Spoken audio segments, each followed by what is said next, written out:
Okay, welcome everyone. My name is Catherine Liu. I'm the director of the Lin Centre for the Study of Freedom and Global Orders in the Ancient and Modern Worlds.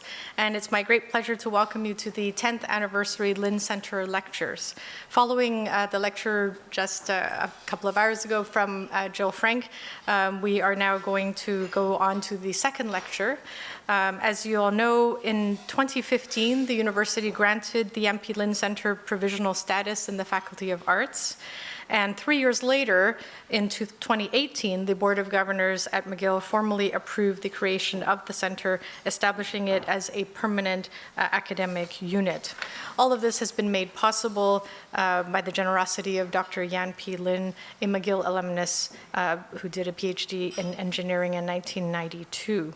In the second lecture, we will hear from Stephen Pincus, who served as external member of the board from 2018 to 2021, according to my notes. So just a reminder that this talk and the Q&A will be recorded and made available on the YouTube channel of the Lin Centre, where all the previous annual lectures, as well as many other activities of the different research groups, are also located. Okay, and then following Steve Pincus's talk, we're also going to have a brief 15 minutes where I'm going to give more thanks to all the people who make the Lin Centre what it is and has been in the past 10 years. But for now, let me introduce Stephen Pincus. He is the Thomas E. Donnelly Professor of British History at the University of Chicago. His interests are in Britain and its empire, of comparative revolutions, comparative empires, and of Northern Europe more broadly. He's a committed archival historian and a scholar who believes profoundly that historians should engage with the social sciences. His first book, Protestantism and Patriotism, was an entangled and comparative study of English and Dutch politics, culture, and society in the mid-17th century. His second book, 1688, The First Modern Revolution, offered both a major revisionist account of England's glorious revolution and a reappraisal of the literature on revolutions more broadly, placing it in a European and global context. His third book, The Heart of the Declaration, argued that by placing the American Revolution and its seminal document, the Declaration of Independence, in an imperial rather than proto-national context, it becomes clear that Americans broke away from Britain not because they resented the imperial state, but because they wanted a different kind of state, one that would actively promote social and economic prosperity and equality. So please join me in welcoming Stephen Pincus, who will give a talk today on the Indian origins of American independence.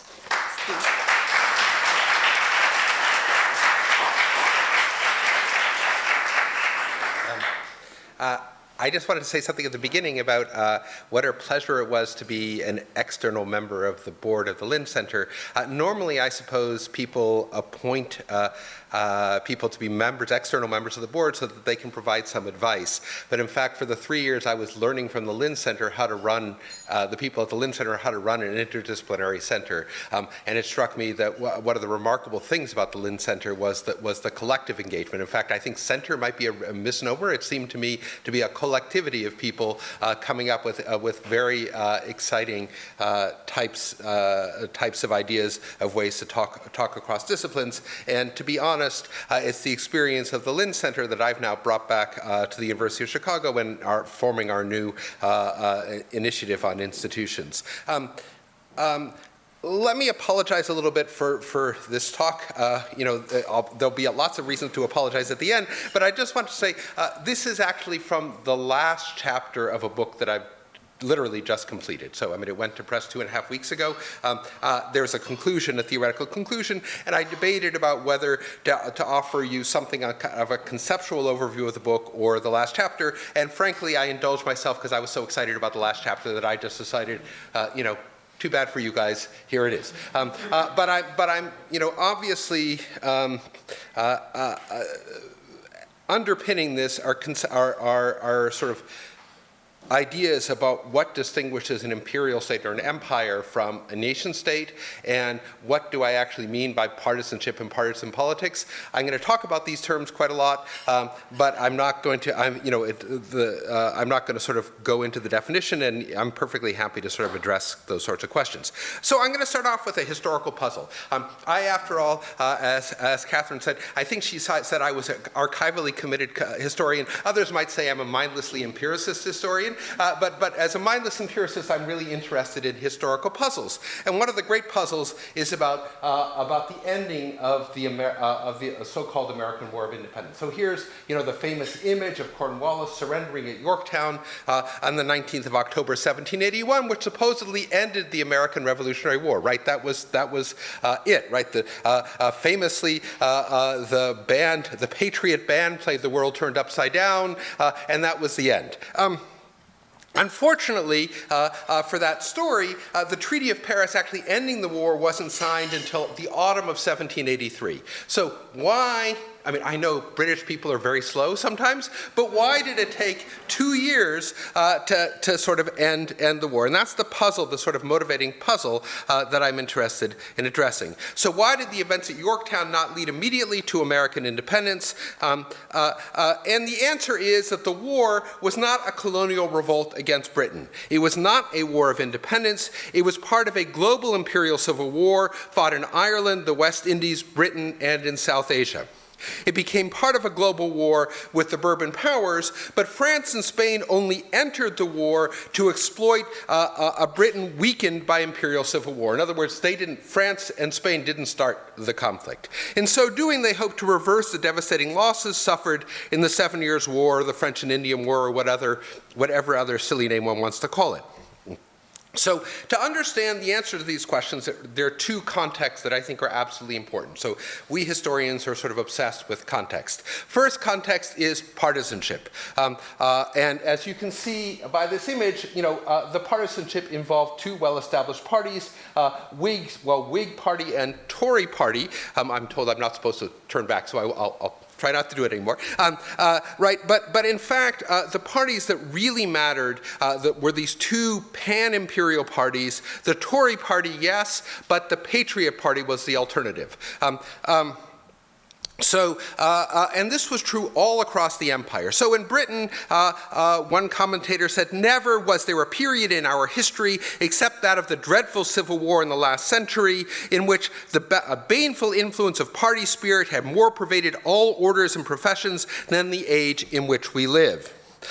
This was true in India as well. Opposition and party contests, those demons more ruinous to the public interest than our most powerful foreign enemies, argued the Tory East India hand John Macpherson, have been the destroyers of our fortunes in the East. The patriot Philip Francis, who agreed with him on almost nothing else, said that in the Council of Bengal consisted of men whose principles are directly opposite and who can never be expected to unite. In the Americas, and I'll just give you one example from the former governor of Massachusetts Bay, Thomas Pownall, said that the truth is there are in that country, America, as in all others where the people have a share in the government, parties. The second context is imperial civil war. And this is an image which I will not now point to, an image of the Gordon riots in London in the summer of 1780. And you can see that these images, in fact, the visual vocabulary of this image was taken directly from English Civil War prints of the mid-17th century. I don't have time to sort of do an art historical analysis of this, but this was supposed to immediately recall images of civil war. And contemporaries were well aware that Britain in the late 1770s and 1780s was involved in an imperial civil war. So one well-regarded publication said, the unhappy consequences of civil war had radically diminished the power of the British Empire, which a few years since seemed at a condition to give law to the world. It was now threatened with the total loss of many of its ancient possessions, convulsed with internal discord, surrounded by the most formidable formidable enemies and struggling almost insuperable under almost insuperable difficulties. In North America, William Tryon, the former governor of North Carolina, matter-of-factly referred to the conflict in North America as the Civil War. In India, the dissensions and the governments in both Madras, Chennai, and Kolkata, thought Philip Francis thought were violent. The conclusion for him was obvious. The British Empire in India is full as much convulsed as it is in the West. This is what he said in 1780, referring to what some people call the American Revolutionary War. The loyal Tory Nathaniel Wraxall thought what was happening in Bengal was a sort of civil war. And of course, in Ireland, there were over 100,000 volunteers in arms, and the patriot jurist, the Earl of Camden, believed that Lord North's policies, that is to say the Tory Prime Minister's policies towards Ireland, might soon lead to a civil war. And in Britain itself, the Gordon riots of June 1780 were very violent and very destructive, leading Viscount Fielding to say that Britain was almost reduced, that the Gordon riots had almost reduced the country to the situation she was in the years 1641 and 1642, the years of the outbreak of the English Civil War. The French, after Cornwallis's surrender at Yorktown, hoped for complete victory. That's the Comte de Vergennes. Vergennes wanted, he said, a very close pruning of the British Empire. The French consul in Philadelphia, John Holker, learned soon after Cornwallis's capitulation at Yorktown that instead of peace, the French government wanted their martial exertions to increase. In other words, they certainly didn't see this as the end of any war. And in particular, the evidence is overwhelming that the French hoped to make huge gains in South Asia, in India. Shelburne, the Earl of Shelburne, chief negotiator in Paris in 1782, Richard Oswald, thought Britain had much to fear from France, implying that the East Indies would be the next scene of contest. The American John Jay hinted to the British negotiator Oswald in mid-August that the French were planning an attack on the British East Indies. And I could multiply, I think I have about 15 examples of this, including examples from the Ministère des Affaires étrangères in Paris. So why had India become such a central theater in the British imperial crisis of the 70s and 80s? The answer was that the same British politicians, same British military men, and administrators who debated how best to govern the American colonies also argued about how best to govern India. But India mattered far more to almost everybody in Britain than North America ever did. Its population, extent, and potential revenues dwarfed those of North America by about a factor of 10 to 1. And just as in North America, partisans argued about whether it was best to maximize the revenue returns from the British possessions in the short term or to invest them in their long-term development. So this was a huge political economic debate. The context for all this was disaster in Bengal. So Bengal, which had once been the garden of the world, had become, after the British began collecting taxes there in 1765, a place where the villages were become the habitation of foxes, where when the once fertile plains were become immeasurable wastes, inhabited only by the growling tiger and the howling jackal, and when the few half-starved manufacturers whom rapine and avarice had left beheld me with jealousy and fear. And in fact, he was hardly exaggerating. So right after the British gained control, there was the massive Bengal famine, normally said to have existed in 1770, actually between 1769 and 1771. And most scholars, demographers now say about 2 million people died directly as a result of the famine during this period. Just to put this in context, the entire white population of British North America in the same period in 1770 was 3 million people, right? So that's a pretty significant death toll. This led to the passage of the Regulating Act of 1773. Now, the Regulating Act created a Governor General over all 4 Indian presidencies, that is to say the presidencies of Bombay, Madras, Calcutta, and Bencoolen, which is now in Indonesia. It created a Supreme Court in Bengal. It gave administrative patronage over Indian administration to Parliament, which meant, in effect, to the Tory Prime Minister. And India had definitely become the subject of pan-imperial partisan debate even before the passage of the Regulating Act. The affairs of India in general, and of Bengal in particular, opined Archibald Keir uncontroversially in 1772, have engrossed the attention of the public for some time past. And I'll just have to let you stand in for that. There's lots of evidence for this. But what defined the struggle after the Regulating Act was a struggle between 2 men, between Warren Hastings, depicted on your left, my right, and Philip Francis.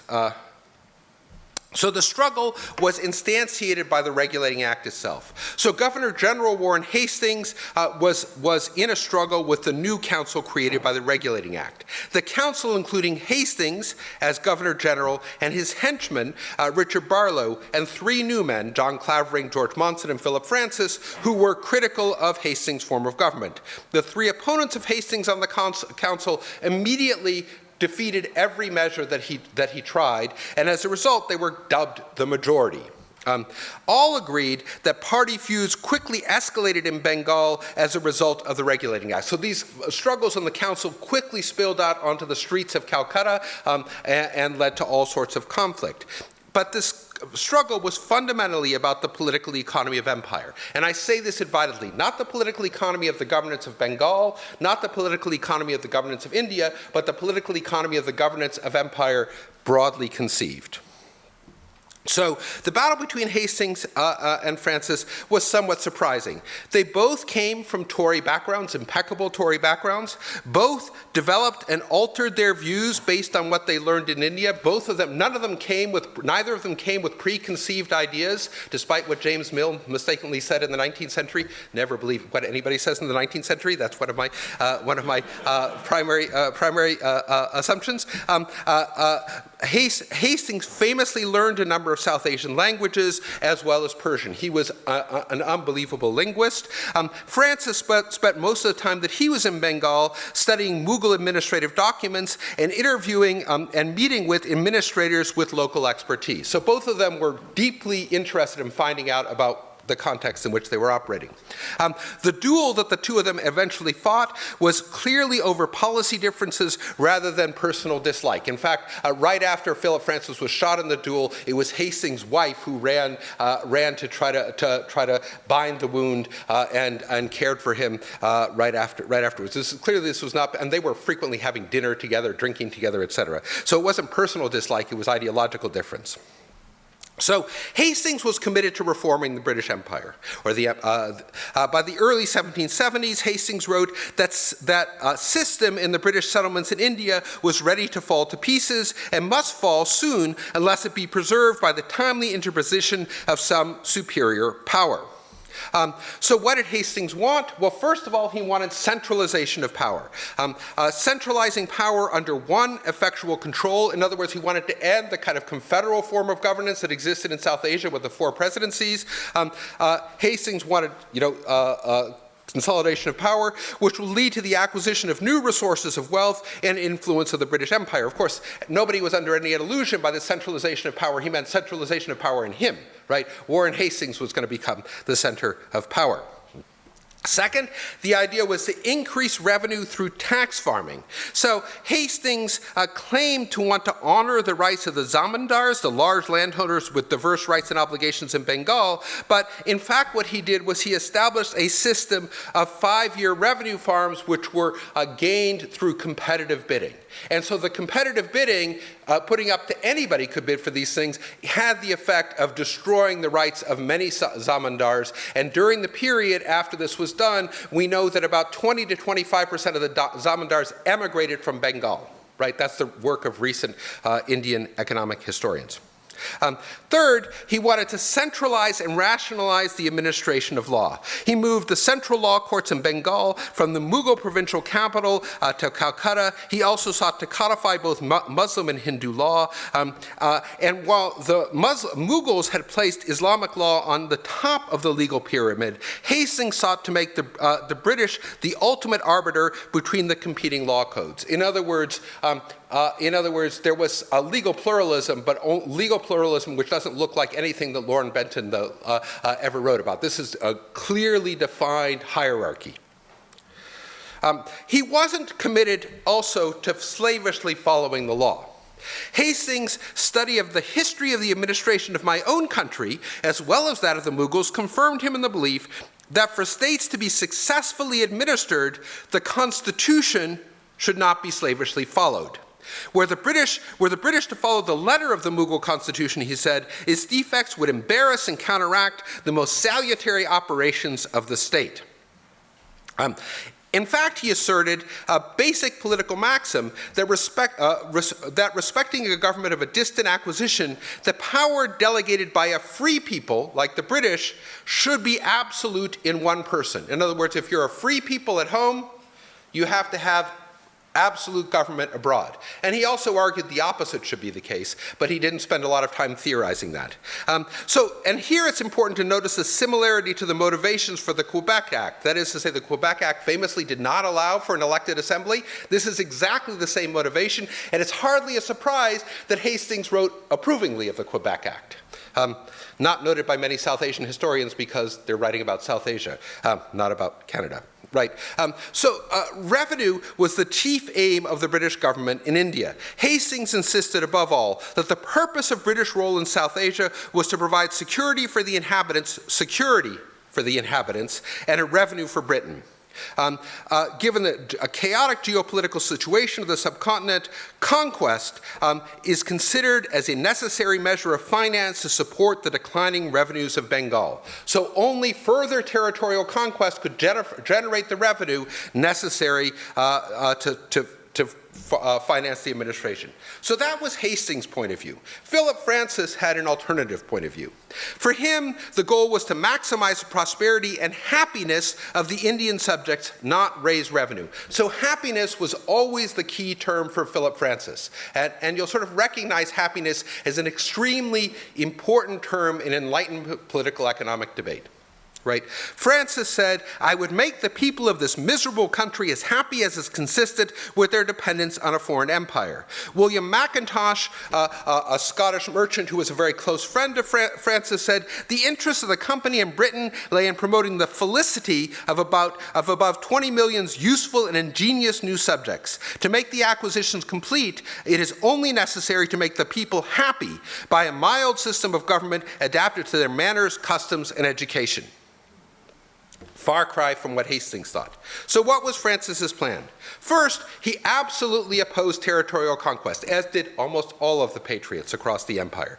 The British should be steadily determined to preserve the peace of India within itself, to be content with what we possess, and to abandon every idea of enlarging our establishment or extending our influence in India. Second, he wanted to restore revenue collection to the natives. So the whole idea was that indigenous people, local people, should collect the revenue. It would be best that the form of the country government with some degree of authority be restored along the lines of Mughal rule. Revenues could only be properly collected with the assistance and ministry of the natives. Third, he wanted to establish a fixed and moderate land tax. So Francis wrote extensively about the difficulty of knowing how to assess the land tax, but he said it wasn't a problem, because all the British needed to do is to figure out what the Mughals charged at a fixed rate and undercut it, make it lower. So it's really important that what Francis wanted to do was to lower the land tax and to lower the amount of revenue being generated through land tax, whereas Hastings wanted to expand the land tax and make collection of it far more efficient. hence the auction of the tax farming. Fourth, he thought the Mughal constitution was insufficient. Now, some very distinguished historians, some of whom who teach in Ithaca, New York, have talked about the importance of Philip Francis's interest in the Mughal constitution, and he's not wrong. But Francis thought the Mughal constitution was far better than the disaster that Warren Hastings had imposed. And all things being equal, better to go back to the Mughal constitution than to do this sort of ridiculous tax farming gambit. But he thought in the long term, in the medium term, Britain shouldn't restore the Mughal constitution. So he said that innovations were necessary that would tend to protect liberty and property. So what were the necessary innovations? Well, first, he wanted to protect the rights of tenants, that is to say, the cultivators of the land, not just the big landowners, right? So he wanted to protect the rights of the riats against the zamindars. Second, he wanted to establish what he said over and over and over again was an agrarian law that would more equally divide property in Bengal. So he wanted to break up large landholdings and create many, many small landholdings. Third, he wanted to eliminate monopolies on Bengal products and move towards freer trade. And it's important to realize that in this context, that Philip Francis, we know, was one of the first readers of Adam Smith's Wealth of Nations, which he read approvingly and wrote, and in fact, he and William McIntosh sort of had almost nightly seminars on, which I gather you guys are doing, on the Wealth of Nations and talking about it. And in fact, McIntosh wrote pages and pages and pages of his criticisms of the Wealth of Nations, most of which was supportive, so only some of which was critical. Fourth, he wanted to establish a general bank and lending facilities to stimulate the manufacturing sector, right? So he wasn't just focused on the land. So Francis wanted to make Bengal into a thriving commercial society. The goal was to replace the principle of monopoly and tariffs with freer trade. He wanted to augment the commercial sector by creating a bank, and he wanted to reverse the flow of outmigration caused by Hastings' disastrous policies. So the parallels, Francis wrote his constitutional document, his plan for settlement in Bengal in 1776. For some reason, this has had a life of its own. The same year, of course, that America's Declaration of Independence was penned. And there, I don't know why this is happening, but it's important to remember that the Declaration of Independence was mostly an indictment of the government of George III, the history of the present king of Great Britain. This is something that every North American school kid, I mean at least a US school kid used to know, none of them know anymore, right, is that the history of the present king of Great Britain is a history of repeated injuries and usurpations, all having a direct object the establishment of an absolute tyranny over these states. To prove this, let fact be submitted to a candid world. One of the most important facts is that George III was blamed for cutting off our trade with all parts of the world through imposing very high tariffs. The Declaration of Independence was opposed to monopoly, it was opposed to tariffs. The US's founding document was an anti-tariff document. Just, let that register. George III was also condemned for causing depopulation. He has endeavored to prevent the population of these states, for that purpose obstructing laws of naturalization of foreigners, refusing to pass others to encourage their migration hither, and raising the conditions of new appropriation of lands. So in the Declaration of Independence, the patriots called for the free movement of people and free immigration, right? Again, pro-immigrant document, just like Francis was trying to reverse the outmigration of the zamindars, but also to attract, by lowering the land tax, more people, not more Britons, but more people from Asia to move into Bengal. So fifth, Francis wanted to restore traditional legal jurisdictions. He wanted to instantiate legal pluralism and not create uniform enforcement of English law. But in 1776, as I said, between 1773 and 1776, Francis and his friends had successfully defeated everything that Hastings was trying to do because they had a majority on the council. But in 1776, all of that changed because two of the council members died, which gave Hastings a permanent majority in the council in Bengal. The result was disastrous. He initiated a policy of territorial expansion, starting the Rohilla War in the north, the Maratha War in the west, and the war in the Carnatic in the south. The goal of all three wars was to expand the revenue of the East India Company and the British state by gaining more territory, as Hastings said was necessary. Francis and the Patriots opposed all of these wars. They were just outvoted in case after case after case. So the Maratha War itself began disastrously. The East India Company army was roundly defeated and forced to surrender when they invaded Maratha territory in November 1778. But far more important was the defeat in the Carnatic. Hastings' aggressive policies resulted in a remarkable alliance between Hindu and Muslim princes with French support in the Carnatic. This led to the decisive British defeat at the hands of Hyder Ali at the Battle of Pollilur, just outside of Madras in September 1780. And part of the point of this talk is to say the Battle of Pollilur was the single most important battle in the American Revolutionary War. So, and here it's depicted, this is a depiction of the battle created by Tipu Sultan, Hyder's son, to commemorate the great victory. So this led to a British imperial panic. The news of the severe loss of Pollilur, in which the entire British army surrendered a full year before Cornwallis surrendered in Virginia, occasioned universal consternation and astonishment in Britain. In fact, it is remarkable how much the British press talked about the Battle of Pollilur. Not historians, the British press. Charles James Fox thought our settlements in the East Indies were reduced in the wake of Hyder Ali's march through the Carnatic to almost a ruin. The radical James Mansfield, not to be confused with the Earl of Mansfield, who was no radical, spoke for many across the political spectrum, in which he said the very existence of this country might be destroyed by any misfortune in India. In other words, the defeat in India was going to destroy the entire British Empire. This led directly to the defeat at Yorktown in October 1781. Britain diverted over half the Navy from the Atlantic Theater to the Indian Ocean Theater, allowing the French to gain naval superiority over on the coast of Virginia. The Comte de Grasse, who had the great naval victory, which made possible, was no great admiral, but he knew what to do when he had a numerical superiority of about 1.5 to 1, right? And that's exactly what happened. And the only reason why he had that is because the British sent most of the Navy to India to try to protect their Carnatic. Britain also diverted over 6,000 men from America to India in 1781, when the entire size of Cornwallis's army was 8,000 men. So you could imagine this had a significant military effect, and this requires going through the administrative records of the Army and Navy to actually work this out.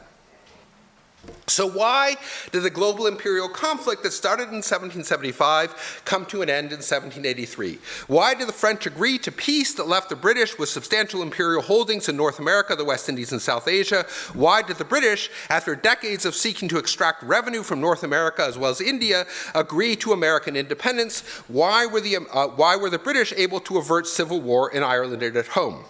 Well, two reasons. One was that the Tory government, which had governed Britain from the 1760s, from 1767 onwards, fell in 1782. And in March of 1782, for a very brief period, there was a Patriot ministry in Britain, led by the Marquis of Rockingham, which proposed to replace Hastings as Governor General with Philip Francis, and to reorient the policy in India, and he was willing to, and they were willing to accept American independence with no conditions whatsoever. Second, British military victories in India under the Rockingham ministry, the Caribbean and the Mediterranean led France to give up on the hopes of completely dismembering the British Empire. They were going to be satisfied with just pruning the British Empire. So was there a shift to a new kind of British Empire with the fall of the Tory government? Was there a difference between a first and second British Empire? I am here to tell you that no, there was not. And the failure of modern British historians to actually study the 17th and 18th century becomes decisive because they were not two different empires. So Rockingham, the Patriot Prime Minister, died of influenza on the 1st of July, 1782, putting a very quick end to the short but dramatically transformative Patriot ministry. The Earl of Shelburne became Prime Minister, but that government immediately tacked to the right, and they tacked to the right because Shelburne knew that the only way that George III would accept him as Prime Minister was to tack to the right. So he gave up on radical parliamentary reform. Radical parliamentary reform, he had wanted very radical parliamentary reform in 1780, 1781. He was actually running around the country calling for massively increasing representation, for lowering property rights as a prerequisite for representation. That had been Shelburne's policy until July 1st, 1782, when he said, oh, maybe it's not time for parliamentary reform. Of course, we know from the Royal Archives that George III was telling him the only way you're going to be Prime Minister is if you abandon parliamentary reform. He refused to grant preferential trade agreements to the new American Republic, which was exactly what the Marquis of Rockingham had said was going to happen after independence, and he refused radical reform in India. You'll note that Philip Francis never did become Governor General of India. In fact, the person who Shelburne brought in to advise him on Indian policy was a long-term Tory advisor to Lord North, Henry Dundas. He also learned to turn to Thomas Ord, another Tory, to advise him on Ireland. And Dundas believed that Hastings had indeed caused problems in India because he was horribly corrupt. Very bad person, took all sorts of bribes. The problem was his corruption, not his political economy, according to Dundas, right? So all you need to do is get, a straight arrow person who can enforce extractive political economy, and everything will be peachy keen and hunky dory. Instead of on Hastings' removal from he insisted on Hastings' removal from office, but adamantly opposed employing Francis and the Patriots, and the person he hit upon was the guy who surrendered at Yorktown, Cornwallis. He was eventually made Governor General because he would continue the policy of placing revenue extraction first without the military adventurism and corruption associated with Hastings. So there was a path not taken in 1782. In March of 1782, when Lord North said that they'd lost the vote of confidence, it was time for him to resign, George III penned a letter of abdication, which he sent to Lord North and which survives in the Royal Archives of Windsor. What's remarkable is that he claimed he would advocate for two reasons. First, parliamentary reform and equal representation would destroy England's constitution, he said. Second, the Patriots would destroy the political economic basis of the empire by shifting away from extraction and favoring development of the colonies. That, he said, was going to destroy the political economy. Those were the basis on which he would resign. Now, we don't know exactly why he withdrew the letter of abdication, but it is significant that the letter survives. Well, we do know because Shelburne eventually said he would follow his policies. George III's abdication would have allowed for a Patriot ministry. The circle around Charles James Fox would have made Philip Francis Governor General in Bengal, pursued radical parliamentary reform, granted America unconstitutional independence, and repealed the Navigation Acts, anti-monopoly, right? It would have pursued the kinds of policies that Adam Smith was advocating in 1776. Instead, George III made Shelburne Prime Minister on the condition that he abandoned his radical friends. And in fact, the ministry established by Pitt the Younger in 1783 followed that lead. If there was an imperial meridian, as the historian Chris Bailey has claimed, it happened in 1782, not in the 1790s, not as a result of the French Revolution, in response to affairs in India and in Britain rather than the French Revolution. So that's all I have to say.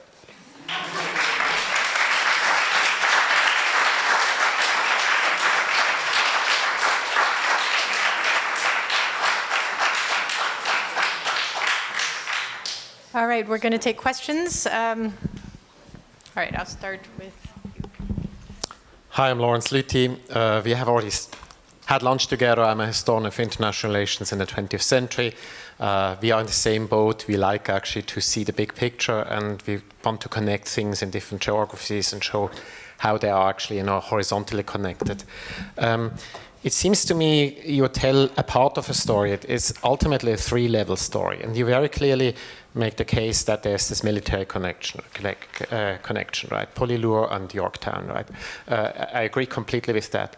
You suggest that there's a discursive connection, that actually the discourse about how to treat actually people in the colonies.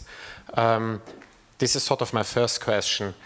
Can you really compare actually people living in India who are South Asians with actually non-indigenous inhabitants in North America who are actually the target or who are a part of that discourse, right? And you exclude actually indigenous people in North America. And now the third point, what you seem not to make is the economic connection, that the East India Company was bankrupt for many, many years. And one of the reasons why the empire was supposed to be extractive is actually to make it viable again, and this led then, ultimately to the Tea Party and to the American Revolution from the American point of view. So how would you see these three actually levels of connections? Yeah. So good. Yeah. I mean, so the economic the economic connection is fundamentally what the book is about the sort of competing political economic policies. So the argument that I make is that over the course of the 18th century, and it began in the 17th century, there was a debate between two political economic visions of empire, and this debate did not just or even primarily occur in Britain, in the little island off of Europe. It took place all across the empire with different valences in different places based on local conditions, and different party powers in different places based on local conditions. But the fundamental debate in the 18th century was between a Tory party, which saw Britain being a relatively small place off the coast of Europe, needing a territorial empire to be a major power player on the European and perhaps on the global scene. And the notion that they had was that there was a finite amount of property in the world which inhered in the land, right? And that was God-given, right? God created the land, right? You could do various things. You could improve the land a little bit, but it only changed things at the margins, right? So there was basically a finite amount of land in the world. So the only possibility for Britain to be a major power player was to gain more territory, right, to be able to compete on this land. And this was a kind of set of Tory propositions. I mean, there were all sorts of things which followed from that, which I'm happy to go into. There was a patriot, and so the key value of the colonies was colonial production, right? The wealth that could be generated through production in the colonies. In the early 18th century, the focus was on the production of tobacco, the production of sugar, the production of rice. Once Clive got the Diwani in India, the production was the ways of extracting wealth from calico production in India. So the focus was on colonial production. The value of the empire was on colonial production, and the whole idea was that the empire, the colonies, should pay taxes so that one could lower the tax rate on the landed classes in Britain. Right? The landed classes were being unfairly and unjustly taxed in the Tory view at too high of a level. And this was bad because land was the most important thing, so you were actually taxing, in their view, the most productive and virtuous part of society. That was the Tory view. The Patriot view was, this is all wrong. In fact, the value of the colonies was not colonial production, but colonial consumption. And what was really important was the massive population of consumers in the colonies, right? Obviously, famously, Benjamin Franklin, writing very much as a patriot in the 1760s, says, the great value of North America is how fecund people in North America are. The population doubles every 20 years, right? I mean, that really mattered because, these people bought British manufactured goods, right? And that's what made the colonies valuable, and it's extremely important to realize that in their thinking, in a world of protectionism, right, where European markets were being frequently closed and other markets were being closed to British manufacturers, the colonies were a guaranteed and dynamic consumer base. That was the value of the colonies, right? And you know what patriots said all over and over again is, look, the West Indies really aren't very valuable, right? I mean, they produce a lot of sugar, but they don't consume almost anything, right? Because what slave owner is going to buy a new suit of clothes every couple of weeks for their slave? They just don't care, right? The value then was in terms of consumption, and their argument was property was potentially infinite because labor created property, something that you sort of see in Adam Smith, for example, and in chapter 5 of Locke's second treatise, right? Is that labor creates property. Property is potentially infinite. There were all these debates about monetary policy, which we could go into, but I'm not going to right now. And so it was a completely alternative view of political economy. Now, in this view, conquering more territory made no sense.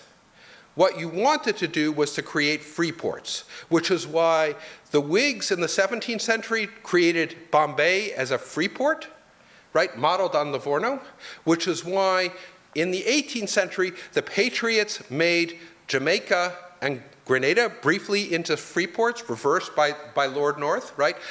Why the Patriots wanted to create this new place in New South Wales called Sydney into a free port, why the Patriots envisaged creating a free port on a tip of the Malay Peninsula, which was eventually created, that is to say, Singapore, why they wanted to conquer Cape Town and make it into a free port, right? No territorial acquisition, and why in the 19th century their descendants wanted to create Hong Kong as a free port. So there was an alternative imperial strategy.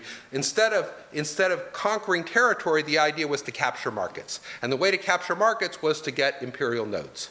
That's the kind of broader economic story, which I answered at rather greater length than you wanted. The point about the analogy, so the argument is that the huge population in Bengal, and this is McIntosh said this very clear, there were 20 million of our subjects, right? So the point is that everybody is an imperial subject, right? And that it was, from the patriot point of view, you were supposed to promote the happiness of all of the imperial subjects. And it's important to note that McIntosh also said it was really important to treat the Six Nations as imperial subjects. So the analogy was really clear. He wrote significantly about indigenous people in North America. Not everybody agreed with that point of view, but there were certainly a lot of patriots who saw that analogy. But the whole point is that they were all imperial subjects, and that was the way they should be thought of. And Hastings similarly thought one should extract wealth from people in Bengal just like one should extract wealth from the colonists in North America. In fact, Hastings, after the surrender at Saratoga, went on and on and on about the only reason why the surrender at Saratoga happened is because the silly British governors in North America hadn't extracted enough.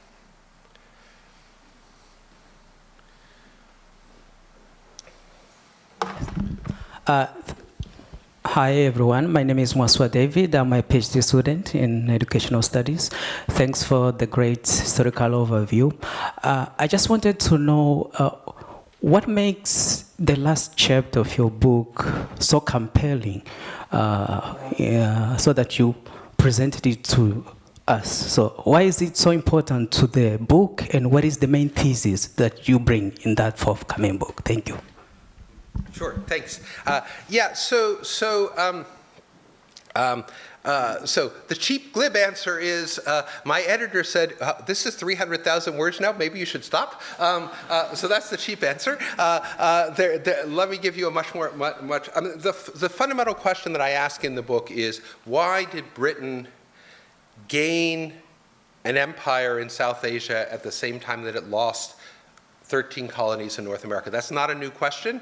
What's new in the answer is that I say you can't answer that question just by looking at what happens in the 1760s and 1770s. There were institutions and debates which initiated in the 1640s and 1650s, and structures of governance, of partisanship, etc., that developed in the 17th century, which are necessary to be able to explain what ends up happening in the late 18th century. So just starting in media res, you end up saying silly things. Why I think it's compelling is because I think it shows, first of all, that there was no single British imperial project, right? That the British Empire was there were deeply conflicting notions of what an empire should do and how it should be organized. I think the second point is that I see a huge continuity in the debates over, I mean, one of the things I say in the chapter, which I didn't admittedly talk about here, is that the idea of the Patriots was to create a confederal empire. Confederation was absolutely central to their concerns. And I see a lot of continuity with those kinds of arguments, the kinds of arguments that Duncan Bell has written about for the late 19th and 20th century. I also think I see a lot of continuity between the arguments for extraction that are associated with the new imperialism of the late 19th century. I don't think there's very much difference in the political economic conceptions. So part of what one of the other reasons why I see this as compelling is because I don't think there's any difference between a first and second British Empire. I think there's partisan debates, vitriolic divisions about how to govern the empire, which run straight through from the 16th century to the 20th century, to the era of decolonization. I suppose the third compelling thing, and this is sort of the larger theoretical stakes, one of the theoretical stakes of the book, is that empires are states, and they're states which are committed to governing diverse people differently. That said, right, they're always states which are committed to governing diverse people differently in a hierarchical manner, right? I mean, I mean, just to sort of take the banal case, right, the Ottoman Empire was a Muslim empire, right? But the Ottoman Empire insisted that Jews and Christians in that empire should be governed by Jewish and Christian law as long as it didn't conflict with the ultimate goal of whatever the Islamic Empire was going to be at that. They protected rights. People could live in those communities. We know from a lot of court cases that in the Ottoman Empire, Jews who said that they did not want to work after sundown on Friday until sundown on Saturday were allowed the right not to work, right, because of the Sabbath. So that indicates that empires allow, I mean, it's an example of empires allowing different peoples to be governed differently within that empire. That contrasts with nation states which have an idea of homogeneity. And what I try to cash out throughout the book is something of the dangers of conceiving of things in nation-state terms. I don't think empires are good, but I think nation-states are always awful. Right? And that's one of the sort of big takeaways of the book. So I don't know, I gave you a long answer to a very good question. Hi, I'm Vartika. I'm a PhD candidate in political science. Thank you very much for this extremely eye-opening talk. When I saw the title, I had never heard anything like that before. Growing up, we all studied, so I'm from India.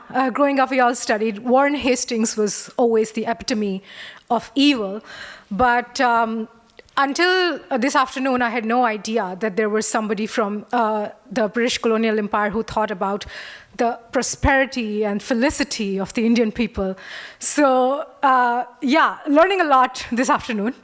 So I have a few questions. So as you say, that this question, which you ask in your book, that why did the British lose in North America while they gained elsewhere, this has been asked before, but no one has noticed this. And you focus a lot on the Battle of Pollilure.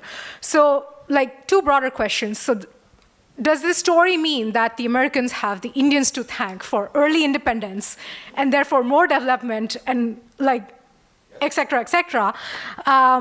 Second question, the Battle of Pollilure, you focused on Hindu and Muslim unity as one of the strong reasons why the British were defeated. So it's been a while, but I can't remember when the divide and rule policy started. Was it after the Crown took over, or did it go way before? But was that also a moment when that sort of entered British colonial policy or not? Yeah.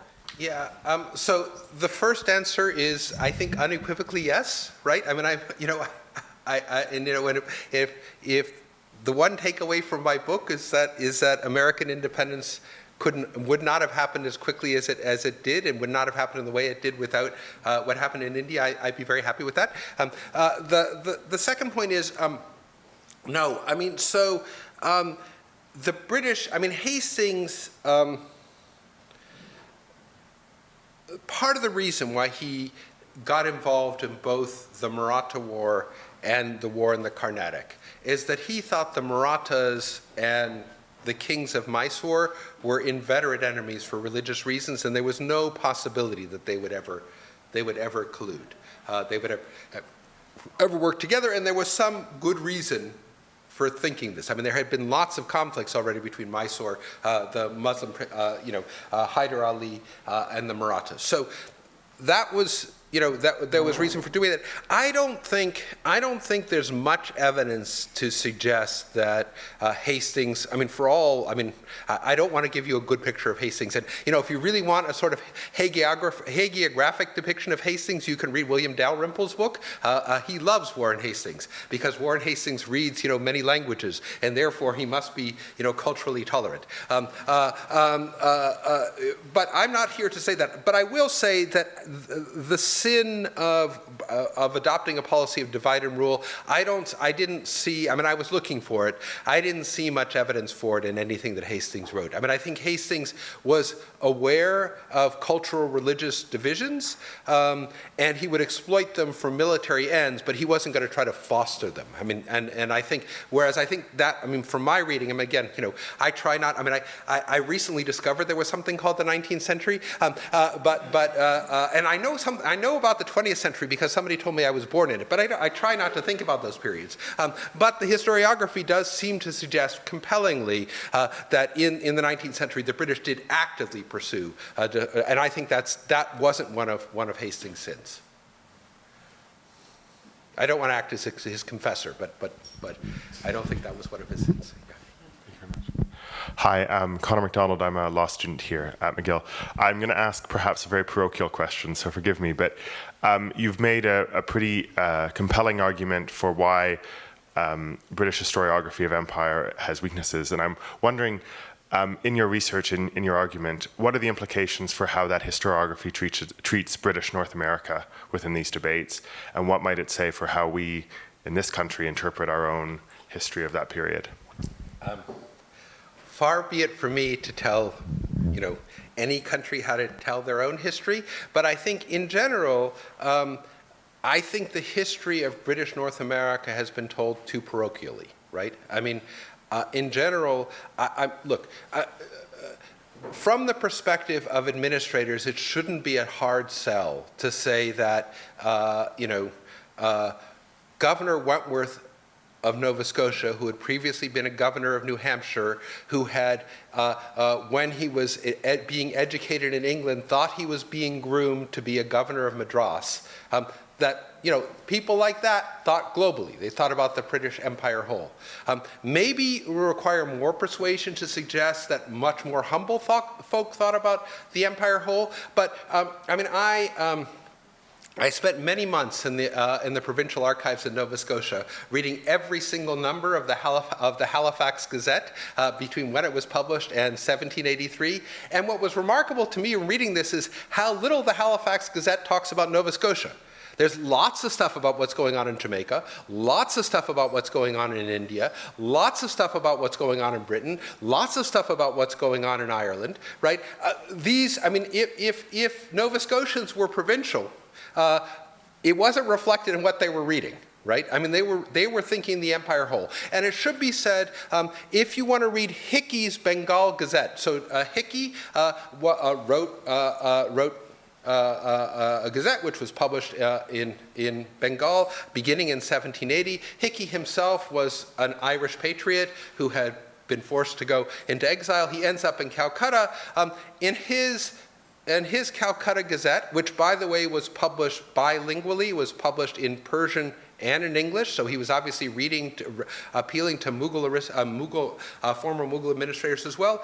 He also writes about things going on in the West Indies, right? He writes about slave revolts. He writes about, late in the career, after he was editor, but they write about the Second Maroon War in Jamaica. There's details of what's going on in Britain. He celebrates, there's this sort of long encomium to the fall of North's government. There's all sorts of discussions. The Battle of Saratoga gets reams of paper, right?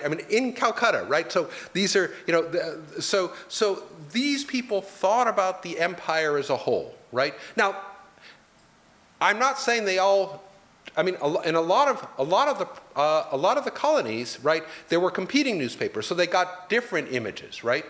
But not a single one of the colonial newspapers in the 18th century that I've read was provincial in any kind of way, right? So whether it was a Tory newspaper or a patriot newspaper, they all talked about the empire as a whole. So my general view is that historians of, British North America need to realize this, that the governance of British North America was part of a whole, of an imperial whole. And I think this is as true for historians of the Caribbean too. I'm frequently disappointed that very good work on Jamaica, for example, doesn't place something like Tacky's revolt in the context of the Spitalfield riots, right? Happened at the same time. People were talking about the same thing. There was a sort of very constant association in both the Jamaican press and in the British press about the nature of oppressed workers and why they were responding to what was going on. Now, there were, you could say that the analogies were false, but contemporaries thought that they were related to one another, and they were similarly the result of imperial policies. So I don't know if that's a good answer to your question. I'm going to shy away from telling my colleagues how to rewrite Canadian history. Hi there, my name's Ethan. I'm a member of RGCS. I was very lucky to get to talk to you last night with a couple other students, and I'm really glad the previous question, or one of the previous questions, brought up the tension that you started to describe about empires and nation states. And one of the things I'm interested in here is the example of the Ottoman Empire as a tiered sort of society with a lingua franca of the Ottomans and then local rulership between relatively clear ethnic groups versus the sort of plurality of multicultural groups that we might more associate with modern nation states and all the complexities that come with that. And I guess what I'm interested in the Bengali context is that you seem to outline a similar binary between the Hindu population and the Muslim population, but the overall common language. And I guess my interest here is, do you think that there's any role that the relative homogeneity of the population played in the ideologies that were adopted by Francis and by Hastings? That's, I guess, the first thing. And then more of an undeveloped idea, but something I noticed a lot in your conversation was about contingency and context, and how much specific details and moments in history, like a duel or like someone dying on the chair, two members of the chair dying, can change how the ideology succeeds. So I don't know if you could speak to that point at all. Yeah, sure. Look, nation states, there has never been in human history a nation state that is actually a true nation state, right? It's always an aspirational goal. It's always a goal of homogeneity, right? It's never achieved, right? And in every case where some place tries to become a nation state, they have to constantly be excluding people who were erstwhile thought to be part of that nation, right? So nation state is a strategy always of forms of exclusion. Right? So I think you can take a picture, a snapshot at any point in time and say, well, this nation state seems relatively inclusive vis-a-vis what happened before, what might have happened later. I don't deny that. and I think it's important to write that history. But I think what's important to realize is the aspiration to homogeneity, and there are different ways in which one can conceive of homogeneity. And I used to be very taken by my friend and former colleague Rogers Brubaker's distinction between civic nationalism and ethnic nationalism. That is to say, I was very, Rogers Brubaker is, a very prominent sociologist, right, who wrote a series of books elucidating that. And it became very difficult for me to see that there was a hard line between them. And the civic nationalism frequently morphed into ethnic nationalism, and ethnic nationalists at times would express civic-like statements. So that's a distinction. That said, look, empires are states, right? And states require some degree of coordination. I don't think it's homogeneity, I wouldn't call it that, but there needs to be coordination where there's some agreement about governance, right? But that I see as not about nation in any way. It's simply a sort of, to put it one way, a coordination around issues of positive law, right? Anyway, that's the answer to that question. The issue about contingency is, look, I think contingency is always very important. I think I'm somebody who really believes that social and economic context matters.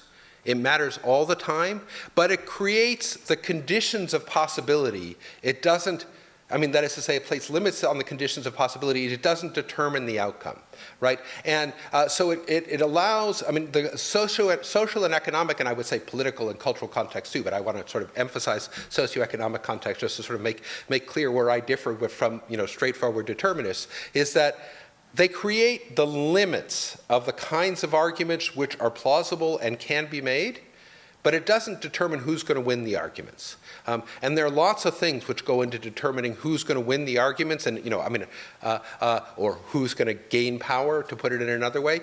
And some of those are luck, right? The wind blowing a certain way when the Spanish Armada was, coming to England. The death of these two guys in quick succession on the Council of Bengal. I think that that's always important, and that's why one needs to really understand the context if one's going to try to understand the meaning of political, cultural, or social texts.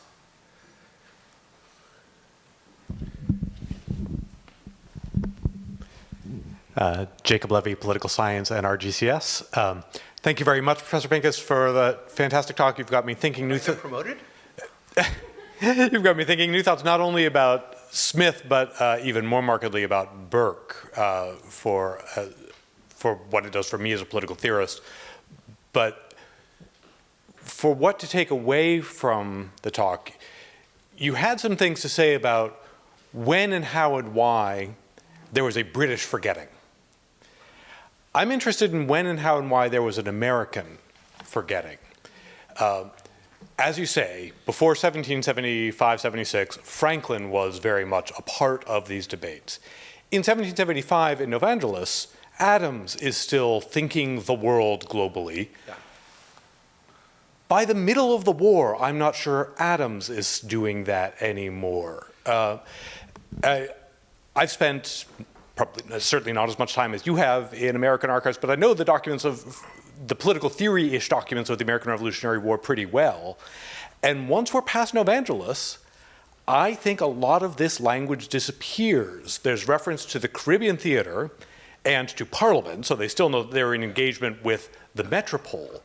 But the idea that the Americans are doing something that could in any way be thought to be in parallel, even with Ireland, almost disappears. References to the East Indies, I think, mostly disappear. When and why and how? Okay, that's a really interesting question. Let me take that part of the question and then remind me I have something to say about Burke, because Burke and Philip Francis were in long. Okay, so I don't think the empire as a whole disappears, right? What is the first national holiday celebrated in the United States after the Declaration of Independence? Does anybody know? March 17th. What is March 17th? Somebody must know what March 17th is? St. Patrick's Day. Why do you think they're celebrating? Why do you think George Washington insisted on the celebration of all of the troops of St. Patrick's Day? It was explicitly in solidarity with the Irish volunteers, right? Absolutely central, right? Really, really central. It was very funny. I said this, I pointed this out. I was giving a talk at the Society for the Cincinnati, and this guy, clearly of Irish descent, who was obviously descended from one of the things, said, I'm glad you mentioned that, because we, in my family, always celebrate St. Patrick's Day as George Washington's commitment to the Irish, but nobody else seems to know that, right? So that's, and Adams, you're absolutely right. During the war, Adams is, focused on the war, right? But at the end of the war, right, Adams is, in the Netherlands, then he comes to France, and he meets with David Hartley, who was Rockingham's negotiator. Rockingham sent somebody to negotiate. David Hartley, who was sort of committed to this sort of free trade thing. And Adams says, I completely think that this is right. You should get rid of the Navigation Acts over the West Indies. But by the way, don't you think you should just get rid of monopoly everywhere in the empire? So why is Adams doing this, right? He's now part of an independent state, and yet he's still talking to Hartley about the political economy of the British Empire. And it should be said, Franklin and John Jay do the same, right? They're also, John Jay has some sort of mad idea that Britain and the US are going to have joint condominium over the West Indies. It's this mad idea that only John Jay could think up, but he's thinking about, he makes arguments why it would be good for the US, but he also makes arguments for why it would be good for Britain. So I don't think they stop thinking. I don't think they stop thinking the empire whole. But that said, I think there's still a puzzle to be written about why the sort of historians, the people, self-proclaimed historians of the American Revolution in the early 19th century increasingly read this out. One could tell a story of the earliest historian, Ramsey, who seems very well aware of the global context, to historians 10 or 15 years afterwards who have completely forgotten that. I don't have an answer to that question, but that's a really great question, right? Let me just say something about Burke, right? So Burke, obviously, Burke famously spent a large part of his career prosecuting Warren Hastings, right? And Burke relied for his prosecution on lots of evidence that Philip Francis gave him. But the relationship between Burke and Francis didn't begin in 1782 when Francis comes back. It's a long-standing relationship. They were corresponding with each other from at least 1773 onwards. Most of the correspondence was, to be frank, I was very proud that I found it, but it was pretty damn boring. But there's a remarkable moment. What Francis sends his 1776 plan of settlement to everybody who he thinks is smart in Britain and in Europe, right? And there are all sorts of people who write back to him about it. But one of the remarkable things is what Burke says. Burke says, really good, Hastings bad, really bad guy, bad ideas, but I don't get this whole idea of an agrarian law. Why do you want equality? Inequality is natural. So I think it's important to realize that Burke was willing to go so far with Francis and no farther.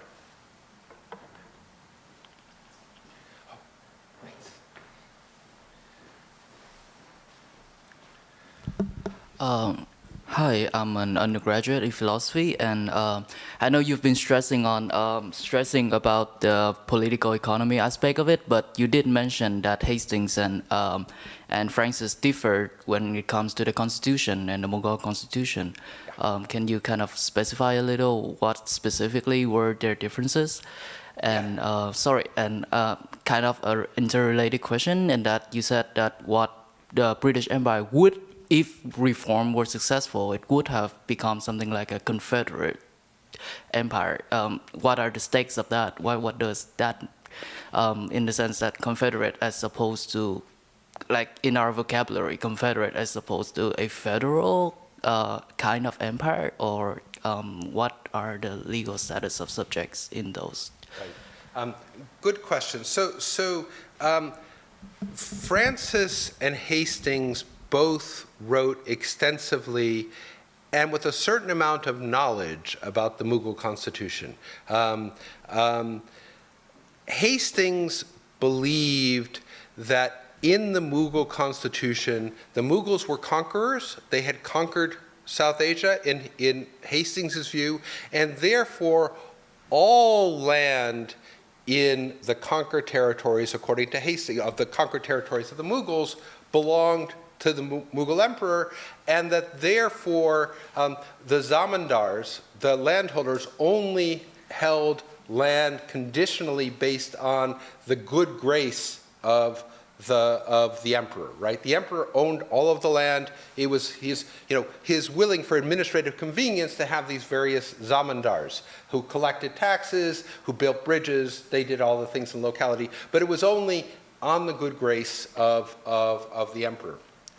Francis argues that yes, the Mughals conquered, but in fact, the Mughals realized that they were a tiny Muslim minority in a largely Hindu country, and therefore they wanted to work cooperatively with the large landholders, the zamindars. So they didn't. The Mughal emperor didn't own all the land. No, he simply recognized the pre-existing property rights of the large landholders, right? And for Francis, in his view of the Mughal constitution, it was only the large landholders who the Mughals gave property rights to, right? Not to the riats, not to the cultivators of the land, which is what he thought needed to be fixed, right? So those are the two differences, right?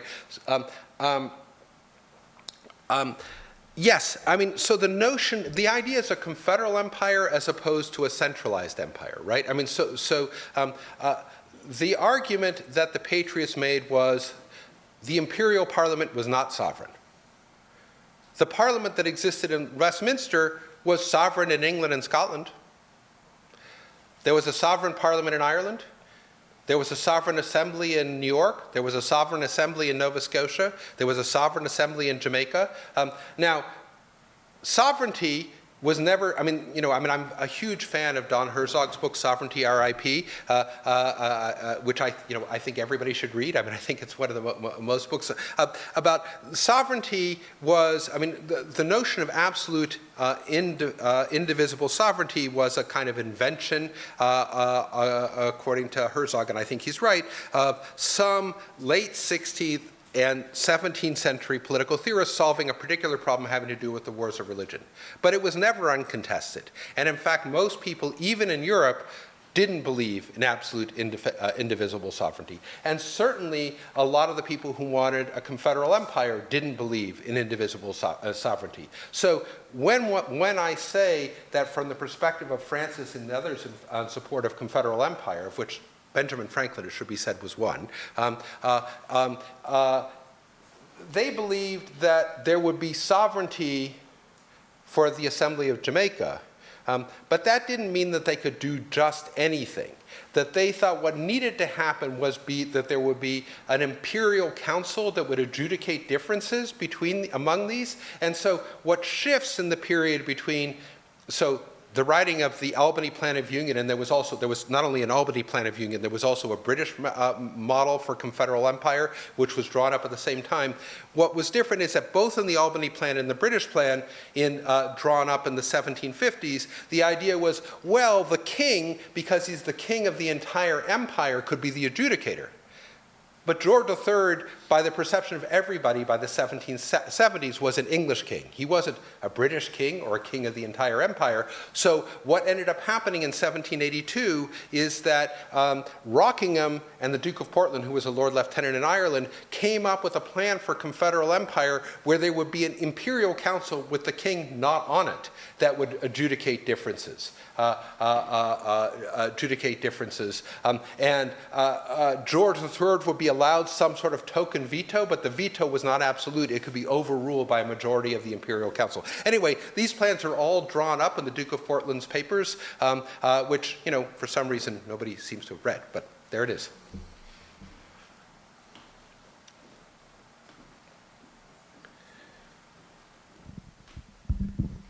Hi, my name is Rishi Kalag. I'm a political science student. Thank you for your lecture. I found it very interesting, especially being from a South Asian background, the parallels you're creating here. And I have two areas of doubt. My first is that I think there is some question, at least in my mind, about the racial dimensions that exist when you're making this comparison. For example, if you're comparing the systems of taxation, or if you're comparing these two, like you're saying the fall of the empire and then eventually what created the British Raj, I think there is a perspective that hasn't, at least maybe you didn't have time in this lecture, but I think there's a perspective of the Indian populace itself that I'm curious about in this case. Because there was a view predominantly among a lot of the British settlers that like the idea of colonizing North America was more oriented towards settler colonialism than it was towards a system of pure extraction and exploitation that was characteristic of what occurred in India.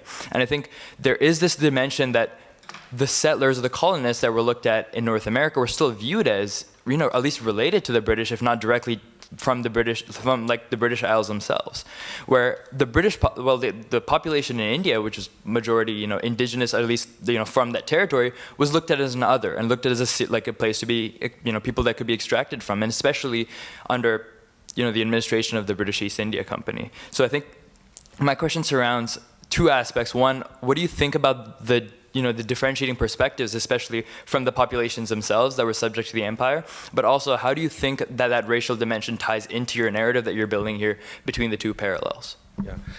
So let me give a quick answer to the local population perception. So my former student, Tarana Baines, who's an assistant professor at Brown, is about to publish a book on exactly this question, in which she says, using Persian sources, which have not been used, right? I mean, she uses other South Asian languages, but she uses a lot of Persian sources, which just haven't been used because so many historians of modern South Asia don't read Persian. And she shows that there was a range of beliefs among the local populations, a range of beliefs where, some who thought immediately that the British Empire was an improvement on what the Mughal past, others who thought it was a complete disaster compared to the Mughal past.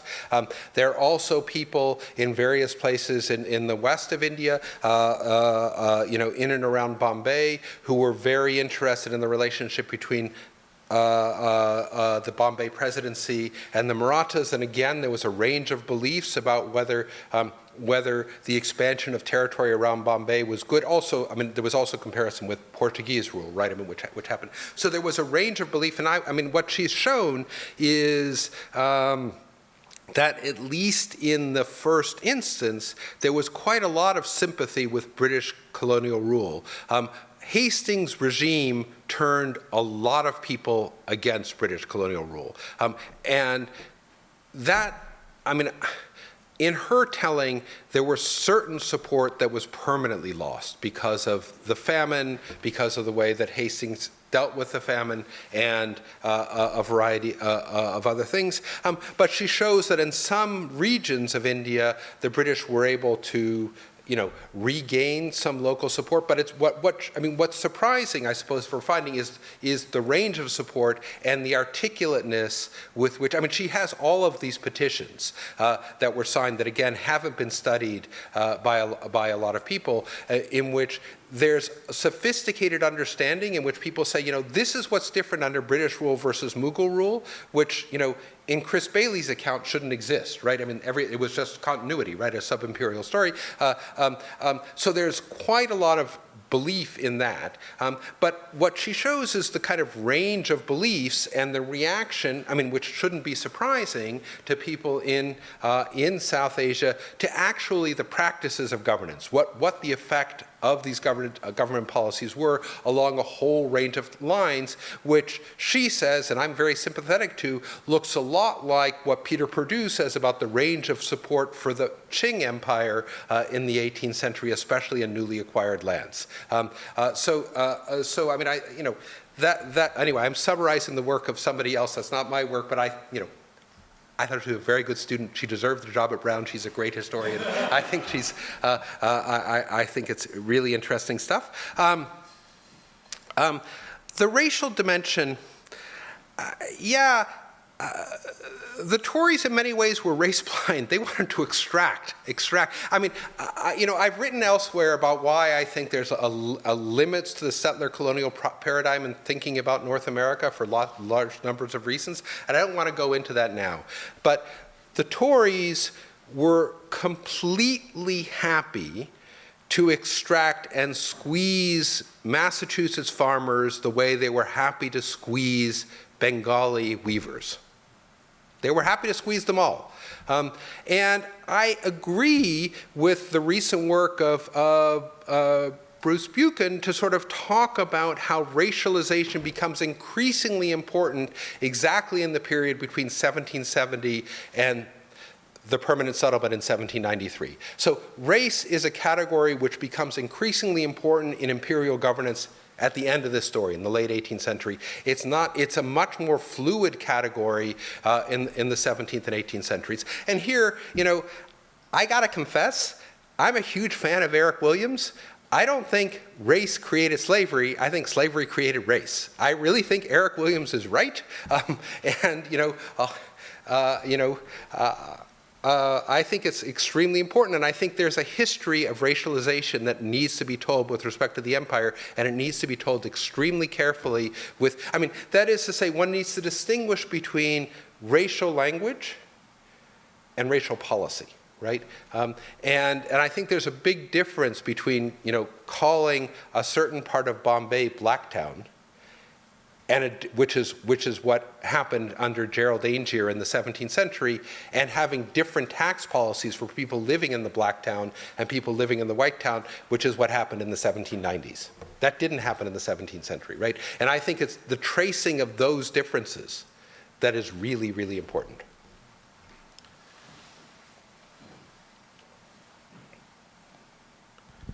Hello, my name is Alex. I'm a PhD student in Poli-Sci. I just have two clarifying questions.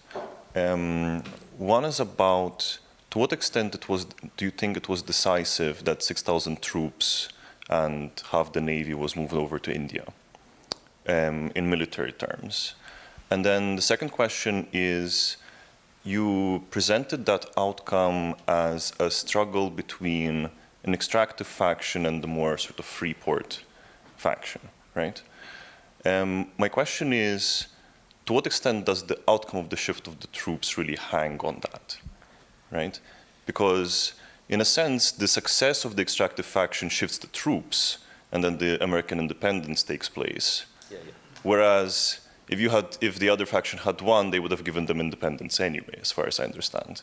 So I'm wondering what's the sort of relationship between the struggle and that outcome? Yeah. So look, you're absolutely right. I've read through all of the correspondence of the Earl of Sandwich, who's the Secretary of the Admiralty during this period. He's relatively innocent of any ideas, and certainly ideas of political economy. He had ideas about how you could eat on the run. That he was very good at. But my argument isn't. Look. I think the argument about the shift of the naval forces to the Indian Ocean, I think, was decisive. It's pretty clear that the Comte de Grasse's naval strategy was, I've got more ships than you do. I'm going to ram them. It wasn't a sort of he was no, tactical genius. He certainly knew when he had the advantage, and he took it, right? So I do think that made a difference. The 6,000 troops, mostly important for me, showing how much Lord North panicked, right? How much the Battle of Pollilure really mattered to him. I don't know if Cornwallis had 14,000 troops instead of 8,000 troops. He was still isolated. He was still isolated in Virginia. I'm not sure that it would have made a difference, but I do think it shows the mindset of the North Ministry, and it suggests how important India was to them, right? The argument that I'm making is not that the different military strategies, at least once the war was underway, was shaped by these different political economies. Rather, it's that the defeat at Yorktown and the defeat of Polylour eventually led to the fall of the North Ministry. They had, a majority in Parliament which seemed to be impenetrable. I mean, they had a significant majority in Parliament, and there were a lot of guys in Parliament who were on Lord North's payroll. We know this, right? A huge Parliament. So the idea was something dramatic would have to happen to give, it's not like, we have all of these speeches from these sophisticated guys like Edmund Burke and Colonel Isaac Barré, in Parliament criticizing, and Charles James Fox, and Richard Brinsley Sheridan. They make all these great speeches, right? The arguments are very powerful, but they have no effect in the votes, right? What changed the votes was the defeat, right? So my argument is that there's these different ideological blocks, and it was the defeats at Polylour and Yorktown which changed the parliamentary balance, right? Even though, so there were a lot of guys. Like Henry Dundas, who was died in the Royal Tory, right? Completely loyal supporter of North, was brought up in North's household. After the surrender at Yorktown, he says, look, Lord North, I agree with you that American independence is a bad thing, and I agree with you the Americans are really nasty upstarts, but we can't win this war, right? And I'm not going to vote to continue to support the war, right? And that's what, it was people like him who led to the fall of the government, which led to this sort of ideological reorganization. So it's not so much that that the different political economies led, at least in the short term, to different military strategies. I would argue that in the long term, if you believe that free ports are important, not conquering territories, you're going to spend a lot more money defending commercial lanes and making sure that there aren't pirates attacking those than trying to spend money conquering more territory. But in the short term, in this war, that wasn't the center of the argument.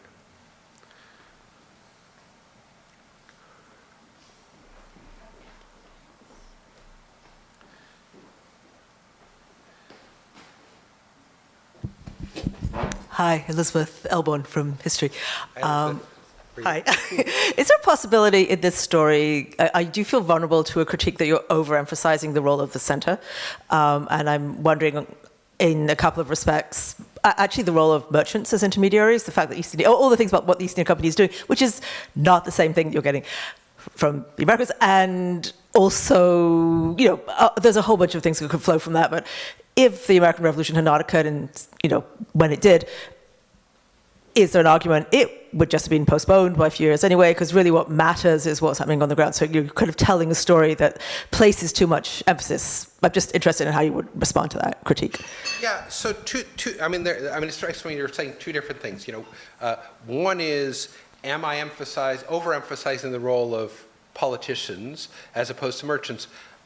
I plead guilty in this talk. The book is mostly about merchants. I'm really interested in the merchants, and my view is that the merchants are heavily politicized throughout the period, that there are Whig merchants, Patriot merchants, Tory merchants, and they get into all sorts of arguments about how to conduct trade. They do conduct trade differently. I think that's extremely important, and I think that they form extremely important pressure groups at key moments, right?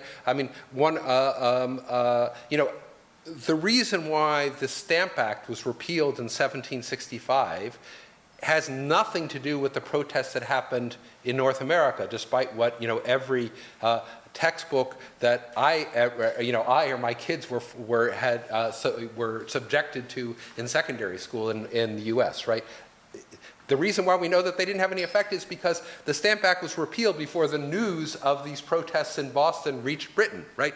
It didn't have any effect. What had an effect was the petition of thousands of merchants in Britain against the Stamp Act, saying that the Stamp Act was preventing them from selling their goods in North America, right? That's what made a huge difference. And so I think there's a lot of agency there. Now, the question about whether the American Revolution was inevitable, I think a change in imperial politics might have been inevitable. But it's important to realize when George Washington received the copy of the Declaration of Independence on July 6, 1776, when he's sitting there with his troops in what's now Washington Heights, right? Washington Heights in New York, and he's watching the British disembark in Staten Island, poor chaps, right? I mean, he's watching them disembark in Chancellor. He rides up in front of the troops and reads the Declaration of Independence aloud. And what does he say? He says, "See, by this document you have learned that we are defending the British Constitution against them," right? The whole point is that Washington was committed to a patriot vision of British imperial political economy, and he thought the Lord North and his allies were usurpers and were distorting the British Constitution. So, reading the pamphlets of people like, John Dickinson's, letter to a farmer, it's all about wanting British imperial reform.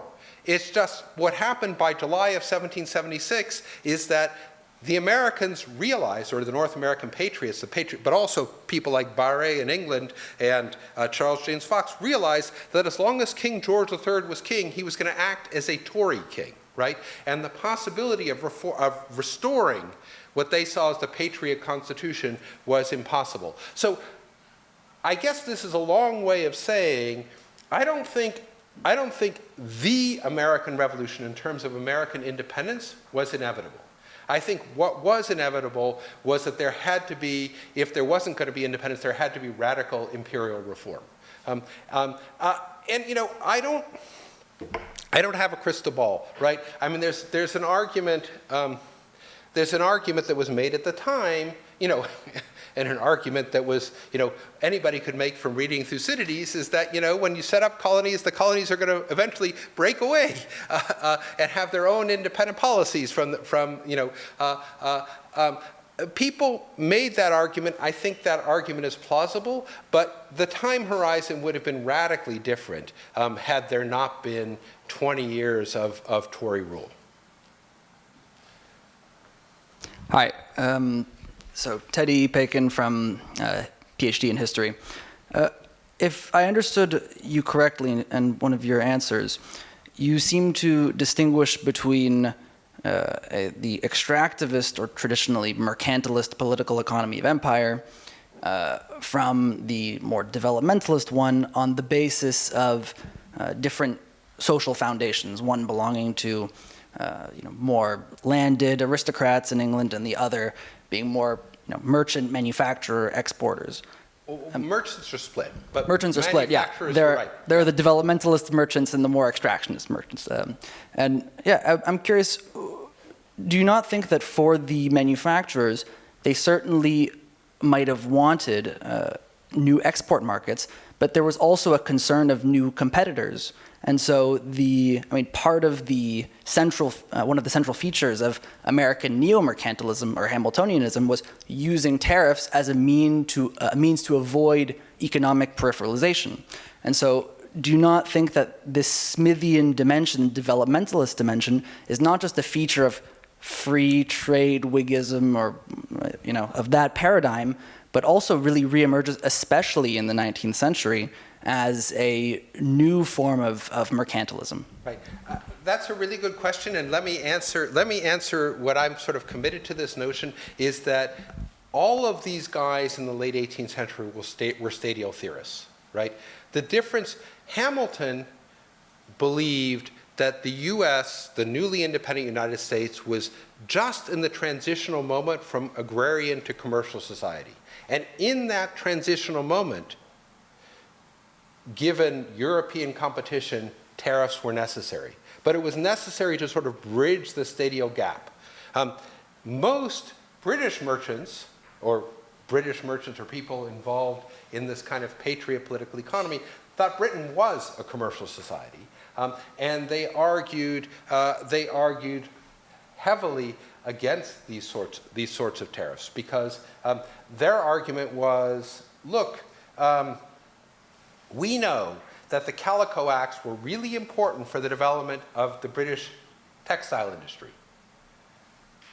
But by the 17th, right, and they said that might have been necessary in the 1720s, 1730s, and 1740s. Increasingly, they're arguing that we need to get rid of them. I mean, what's surprising is the number of these guys, sort of around Philip Francis, who write against the Calico Acts, right? And so, now that said, I think there were people in Britain who also thought that Britain, was just in this moment of transition from an agrarian to commercial society. But I think that was a smaller percentage of the population, who then justified tariffs and continuing navigation, argued in defense of continuing navigation acts, et cetera, et cetera. But I think that was a much smaller percentage of the population. And I think to explain that, I think you have to sort of study the social and economic history of Britain. And I think Hamilton's argument about America being on this transitional between these stages is obviously in contrast to Jefferson's argument, who said they weren't close to that stage; they were still agrarian, right? So I think the explanation for Hamilton's defense of tariffs is precisely because of this transition. And I think it's important to realize that, in the manuscript room, and I know it's hard to get in because they've basically made Columbia University into a walled camp, an armed camp, but you can, in the manuscript room in Butler Library, you can go up, and there's a draft essay from Hamilton as an undergraduate in which he argues against tariffs. And I was trying to figure out, it made no sense to me because I was brought up on, the view.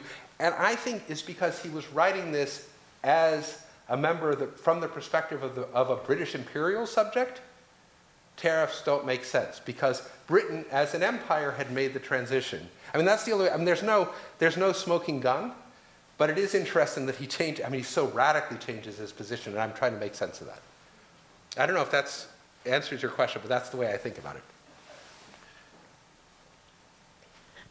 Thank you so much, and I think this is why I love listening and hearing talks by historians, because I think it does remind political theorists of the need to understand the history of concepts like sovereignty. You made a little jab at how we teach Hobbes and Locke and how those concepts. That was a mistake. Yes, no, it's fine. It's fine. And I think your talk is very generative for certainly many theorists today of empire and really this question of what does it mean to be anti-imperial. What is the, who do you count as anti-imperial? And there's a huge, debate about whether, for example, someone like Aimé Césaire, who, argued for inclusion in a more egalitarian French empire, should now lose his credentials as an anti-imperial thinker, or whether we have to think about what it means to be anti-imperial in a different way. So I think you've given us incredibly great resources, and I'm not going to ask you a question, but I think that's really great stuff. So thank you very much. Let's give Stephen a hand.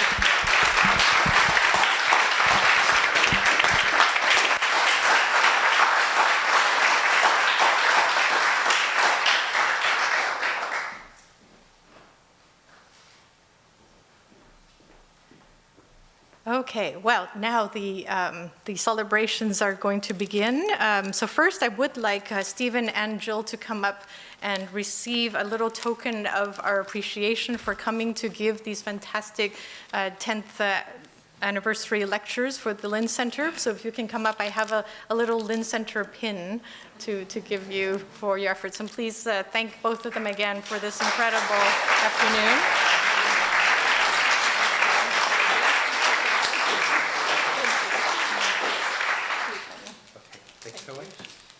Thank you so much. All right. Well, as you know, the Lin Centre actually is an incredibly diverse center that isn't really one center. Nominally it is, but it is actually composed of initially 5 research groups. Initially, again, in 2015, it was composed of the research group on global antiquities, the research group on transitions and global modernities, constitutional studies, global justice, and democracy, space, and technology. And the initial membership of the center was 29 faculty members.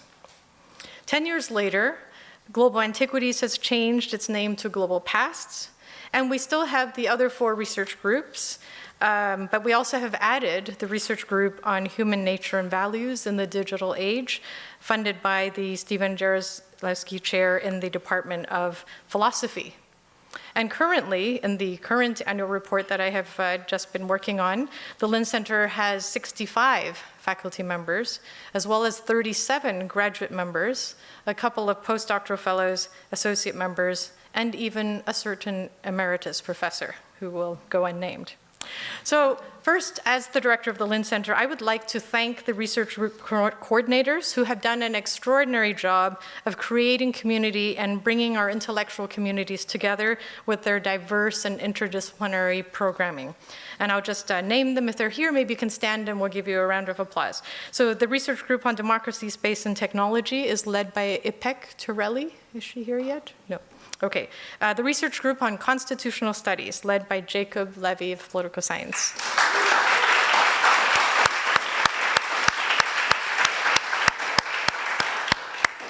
The research group on global pasts is currently coordinated by Cicely Halesdale and Darian Totten. Are they here? No.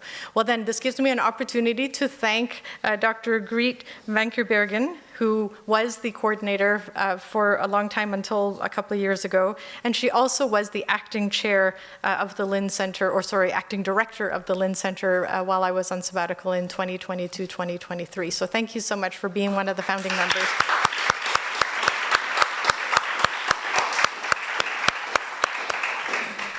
For the research group on transitions and global modernities, I'd like to thank Lawrence Luty and also Tassos Anastasiadis.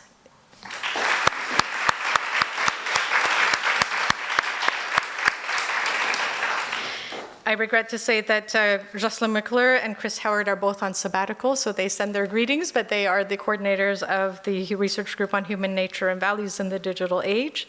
And of course, I've been the coordinator of the research group on global justice.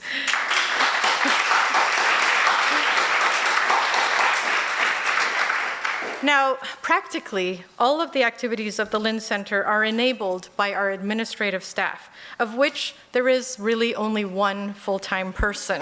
So on behalf of everyone, I would like to thank Jean-Félix Caron.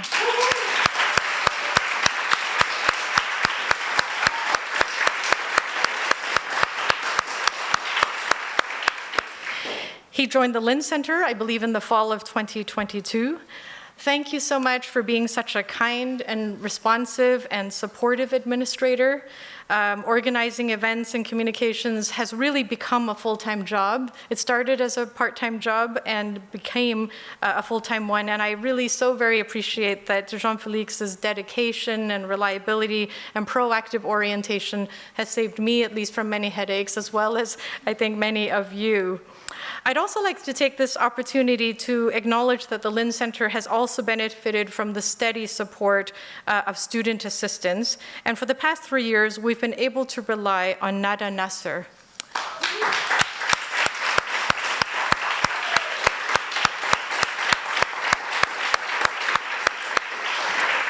Thank you, Nada, for all the help that you've given us to help keep events flowing.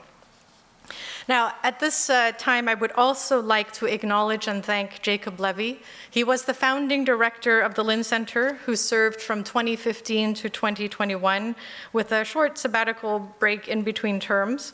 His dedication to doing all the administrative work required and his generous intellectual leadership and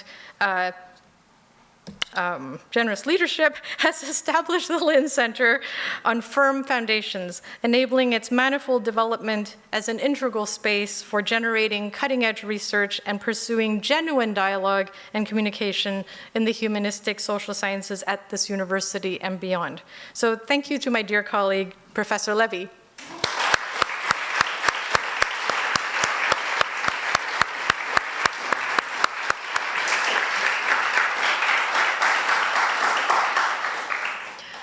Of course, I'd like to also thank again the two current deans, Lisa Shapiro, the Dean of Arts, and Vivian Yargo, the Dean of Engineering, for supporting the bridges being built between the humanities, social sciences, and engineering. Now, all of this has been made possible by the generosity of Dr. Yan P. Lin, a McGill alumnus and longtime university supporter, who provided a $3.4 million gift to establish an innovative interdisciplinary center, which we are, to explore the history and development of fundamental ideas, systems, and institutions which govern our lives. On behalf of everyone at the Lin Centre, then, I thank Dr. Lin for his strong support for sustaining intellectual communities that encourage pluralism and diversity, not only in the fields of study, but also in approaches to studying normative, historical, and political questions and ideas. We thank Dr. Lin also for helping us to create spaces of genuine collegiality marked by frank and open dialogue.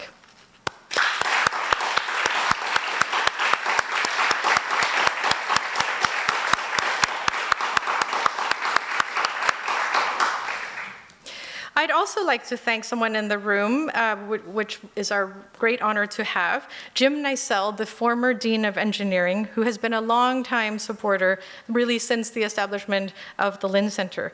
And he has agreed to come and say a few words on behalf of Dr. Yampi Lin.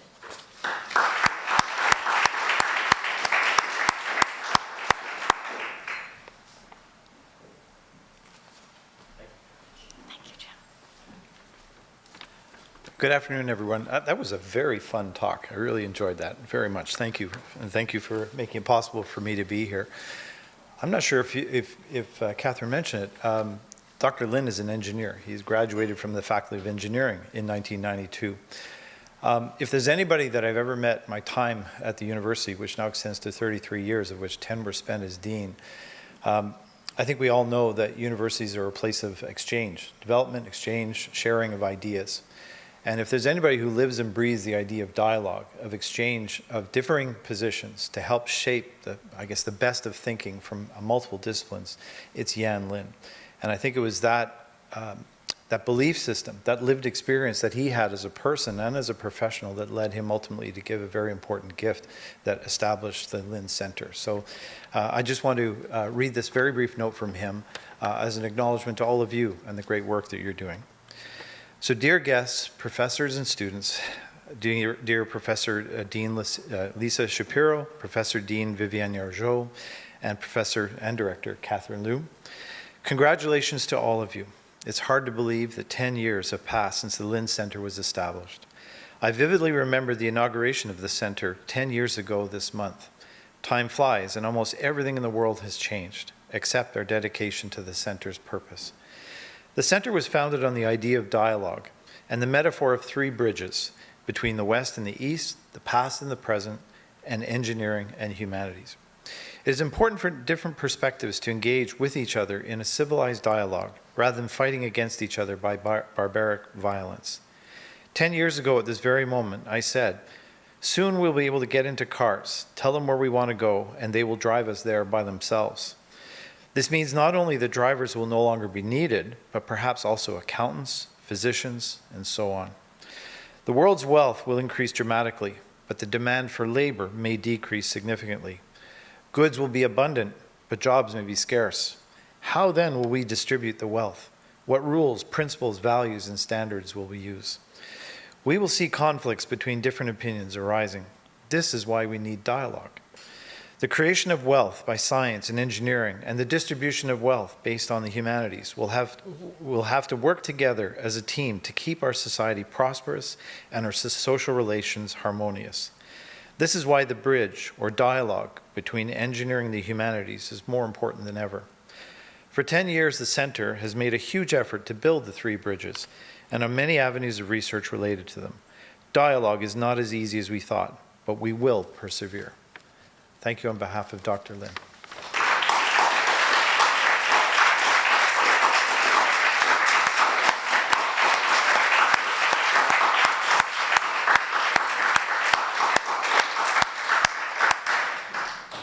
All right, well, thank you all so much for coming and helping us to celebrate the 10th anniversary. We obviously hope for longevity well past that, and please have a nice evening. Thank you all. This is the end of the public program. Thanks for coming. Bye-bye.